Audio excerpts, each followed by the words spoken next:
ASUS ProArt Laptops are back. These are laptops designed specifically for creators just like you and me. And I've got the two latest models right here. This one is the P16. It's your traditional premium 16-inch workhorse. And this is the PX13. It's a super portable 13-inch laptop with a 360-degree hinge, meaning it's a laptop, it's a tent, and it's a tablet kind of thing. Big thanks to Asus for sponsoring this video and getting these laptops to me. Both are rocking the latest AMD Ryzen Ai 9 CPUs with dedicated Nvidia GPUs, and of course these lovely Asus Lumina OLED displays.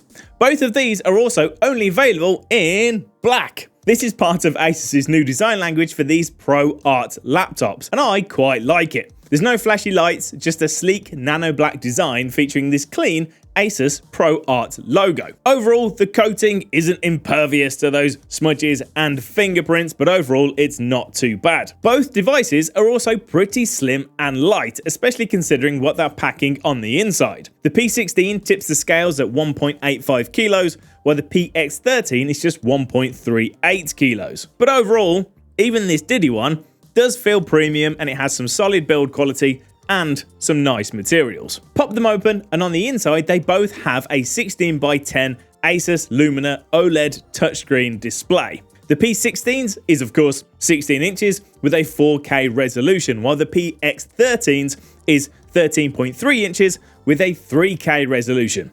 Despite the differences in size and resolution though, the overall performance is very similar. They both have 500 nits of peak HDR brightness, they cover 100% of the DCI P3 color gamut, and a VESA True Black 500 certified. They both are unfortunately only 60Hz. Which is a shame. And I know, they're not designed for gaming, but a higher refresh rate would provide a nicer, smoother experience whether you're web browsing or editing on the timeline. This PX13 is also designed to be flipped around and used as a tablet-style device with the pen, and that 60Hz refresh rate does diminish that experience somewhat. Both hinges are good though, and screen wobble is handled pretty well, especially on the PX13. The P16 does have slightly jellier legs. And just above the displays, you've got your usual slew of webcams, microphones, and IR blasters. Perfect for logging in with your face using Windows Hello or any tedious Zoom calls you might have to endure. In terms of ports, once again, they're pretty similar. On the right hand side, we've got one USB 4 Type-C port, one USB 3.2 Gen 2 Type-A port. The PX13 has this micro SD card reader, while the P16 swaps that out for a full-size SD card reader. The power button on the PX13 is also on this side too, which does take a little bit of getting used to. While on the left-hand side, they both have the new charging port, one HDMI 2.1 port, another USB 4 Type-C port, and a 3.5mm combo audio jack, which is of course located conveniently closest to the user. Hooray! And on this side, the P16 also adds an additional USB 3.2 Gen 2 Type-A port as well. Now, all of those Type-C ports are great for external SSDs with up to 40 gigabits per second transfer speeds, and of course, power delivery, so you can charge via Type-C as well, or connect some external monitors and run the displays via the Type-C ports instead. And while it's only a small thing, having a Type-C port on both sides is really convenient. Both models also feature Wi-Fi 7 with Wi-Fi Smart Connect and Bluetooth 5.4. Open it up and here we have the keyboards, both of which are your usual white backlit chiclet style. There's no RGB here, no flashing, no pulsing, no waving, none of that funky stuff. They are both nice to use though. The P16 is objectively the better keyboard. It's more tactile, it has less flex, and the keys are a little bit less squishy and less rattly. Both are decent enough though and are easy to type on and just generally get along with. I have no real complaints about either, to be honest, but both do feature the teeny tiny arrow keys and have a half-size enter key, which I'm not a huge fan of, but they do the job and it's fairly typical for these sorts of devices. There's also the new Copilot shortcut key, but these aren't Copilot Plus laptops, not at the moment. Anyway, there's no sign of Windows recall, so do not fear. But you do get things like quick access to Copilot and the real-time transcriptions. The trackpads are decent too, although they're not haptic, so there's not a huge amount of feedback. And the one on the P16 is massive. They are both multi-touch though, and they do generally work pretty well. Both laptops also feature the Asus Dialpad. A quick swipe from the top right hand corner to activate it, and then you can use the dial for a bunch of different functions. It's actually quite handy for quickly adjusting the brightness or the volume without having to resort to using the function keys, but it can also be figured to work in apps like Photoshop and Davinci Resolve. You can use it to zoom in and out, or use it to whip around the timeline. What about performance, I hear you cry? Well, both of these laptops feature the latest AMD Ryzen Ai 9 HX370 processors, which is a bit of a mouthful, but that's 12 cores, 24 threads, running at 2 GHz but capable of boosting up to 5.1. It comes packaged with the AMD Radeon 890M integrated graphics and a dedicated NPU with up to 50 TOPS of AI performance. And overall, it's a really impressive performer. And that's all combined with a good chunk of RAM. The P16 is available with up to 64 GB, while the PX13 goes up to 32 GB. Both use LPDDR5X memory running at 7500 MHz. However, it is soldered on, so there's no option for upgrading. Both laptops are also Nvidia Studio laptops, available with up to the RTX 4070 laptop GPU. And both of the models I have here are equipped with that top-end RTX 4070. And performance in both is surprisingly similar. There's maybe an extra few percentage on the bigger P16 due to having a marginally higher TDP of 120 watts versus the 115 watts of the PX13, as well as just generally being a bit bigger, so allows for more cooling and all that sort of stuff. In Cinebench 2024, we get a multi-core score of 1093 for the P16 and 1024 for the PX13. A single core score is about 112, 113 for both. It fluctuates slightly, but it's close enough. That puts them both pretty comparable to my MacBook M3 Pro, and actually puts them both on par with the previous generation Ryzen 7 700X desktop CPU as well. So overall, pretty solid scores. As for the GPU, we see 11,277 for the P16 and 10,844 for the PX13, which is again pretty powerful. It's a good margin more than a previous generation 3070 and almost double that of my MacBook M3 Pro. So a lot of AAA titles run really well, whether you're playing Control with ray tracing on or stomping some bugs with friends in Helldivers 2, both of which comfortably hit that 60 frames per second target at medium to ultra settings. You will need some DLSS when running at the native resolution of these displays, or you can drop the resolution down a bit and still get some really nice crisp images. 1920 by 1200 or 2560 by 1600 are both really great options. For some actual quick gaming benchmarks, first up, Cyberpunk. As you can see, the P16 is a little quicker across the board, but the PX13 isn't far behind. Of course, with the exception of the native resolution, purely because the P16 has 4K versus the 3K of the PX13. 2560 by 1600 being the sweet spot. And then for Shadow of the Tomb Raider, no DLSS enabled. Again, solid numbers hitting 60 pretty much across the board. So they are pretty capable little gaming laptops, even if that's not what they're specifically designed for. These are designed as creator laptops. So what are they like in Davinci Resolve? Well, magic masks run faster than real time, even in 4K, as do most of the other GPU accelerated features. Plus, you also have access to the brand new Nvidia upscaling, which again runs really well. Speed warps will drop frames at 4K, but they are generally the most taxing of the GPU accelerated features. Noise reduction is all handled quite well too, but real-time playback at 4K is only really possible with up to about 3 frames of the temporal noise reduction.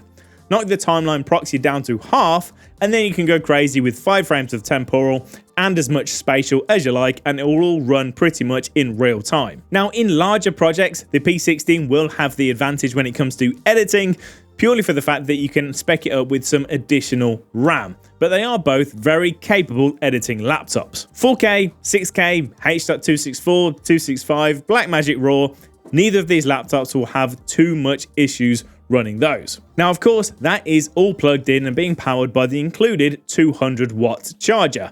It actually starts to get more interesting when you unplug the device. There's an option within the My Asus app to deactivate that Nvidia GPU entirely when running on battery, which has been my preferred method.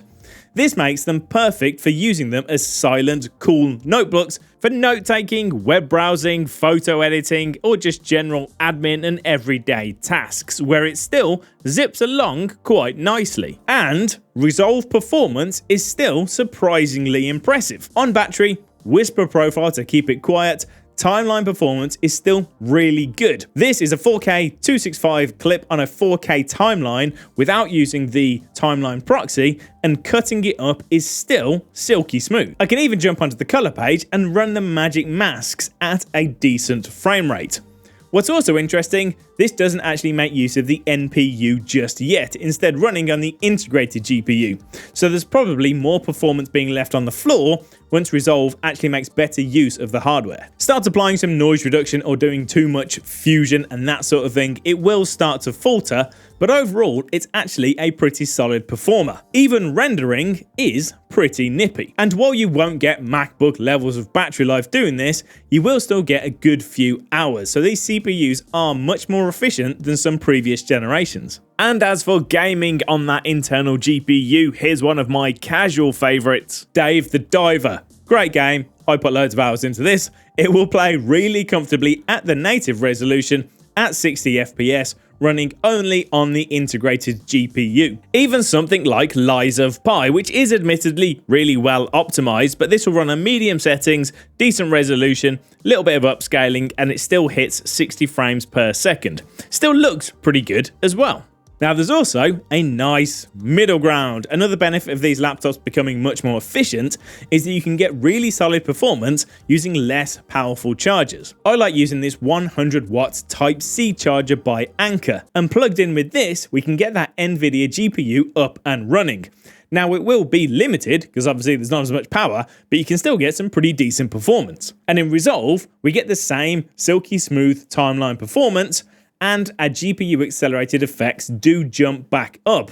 Not quite as fast as you'd expect, but still reasonably pokey. And nope, the battery life didn't drain while doing these tests, which all in all makes both of these laptops really quite versatile. The PX13 has space for just one SSD available out of the box with up to 2 terabytes, while the PX16 has 2 slots with up to 2 terabytes in each. This is actually a really great setup for editing, allowing you to use one SSD for the apps and the cache and the other for your media. But both are upgradable, so if you've not got enough storage or they're not fast enough, you can chuck in something better. But what about cooling? Well, they do, of course, get warm during intensive tasks, and the fans will obviously ramp up. Due to the form factor, the PX13 does heat up quicker and feels like it's the louder device. But that is expected given how much performance is packed into such a small package. Both the models feature ASUS advanced cooling technology. The P16 has 3 fans while the PX13 has 2, and both use liquid metal to help keep those CPUs as cool as possible. Now, powering the P16 is a pretty chunky 90 watt-hour battery, while the PX13, being a little bit smaller, has a smaller battery. That one is just 73 watt hours. Both include your typical 200 watt charger, which will charge them up in just a few hours. As for actual battery life, under heavy workloads with that Nvidia GPU, you will see the battery life drop to just a few hours. Running the PC Mark extended test, which does a bunch of stuff, opens loads of apps, web browsing, word processing, video processing, photo editing, creative workflows, and gaming. Imagine an entire day shoved into 30-minute benchmark. With the Nvidia GPU enabled, the P16 used 20%, while the PX13 used 24% of its battery. With the GPU disabled, the P16 15% of its battery, and the PX13 17% of its battery, which means with a very mixed workflow, including some gaming and some creative work, you're likely to get somewhere between 2 and 4 hours of battery life on either device, obviously with a bit more on the P16. But use it as an everyday browsing machine, doing some admin, and you'll easily see a solid 8 hours of standard use. So while it's not revolutionary battery life, it is still enough to get you through a full working day. Speakers are by Harman Kardon, and while they're both decent, the P16 speakers are noticeably better. They're upwards facing for starters and just have a clearer, fuller, bassier sound, making for a much more enjoyable experience.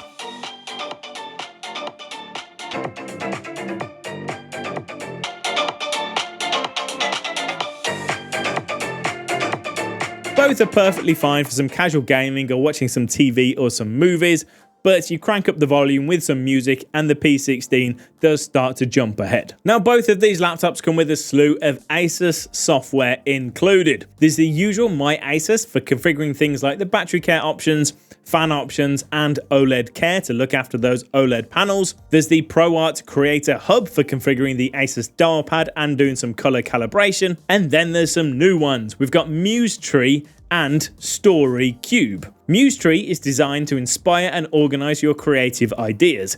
It helps you to generate inspiration through keyword inputs or random suggestions and map it out like a big old brainstorm. And then there's Story Cube on the other hand, which is a digital asset manager. It uses AI to help you organize all of your photos and videos more efficiently. So how much is all of that gonna cost? Well, the P16 starts at a little over $2,500, but the exact model with more storage and 64 gigabytes of RAM is closer to $3,000, while the PX13 starts a little bit cheaper at $2,000 and goes up to $2,500. So they're not cheap, but they are comparable to other Windows devices of similar performance and considerably cheaper than a similarly spec'd MacBook Pro. So there you have it, two really powerful creator-focused laptops that kind of serve two slightly different functions. You've got your more traditional 16-inch creator-focused laptop in the P16, which is ideal for those looking for a desktop setup they can move from desk to desk, versus the PX13, which genuinely feels quite fresh and incredibly portable, especially considering the power inside. Yes, it does have some compromises compared to the P16, but considering its portability and form factor, it's a really solid performer for creatives on the go. So that pretty much covers it. Be sure to check out the links in the description for more details on both of these laptops, and thank you once again to ASUS for sponsoring this video. Let me know down in the comments which one of these two you'd prefer. Thanks for watching, take it easy, I'll catch you next time.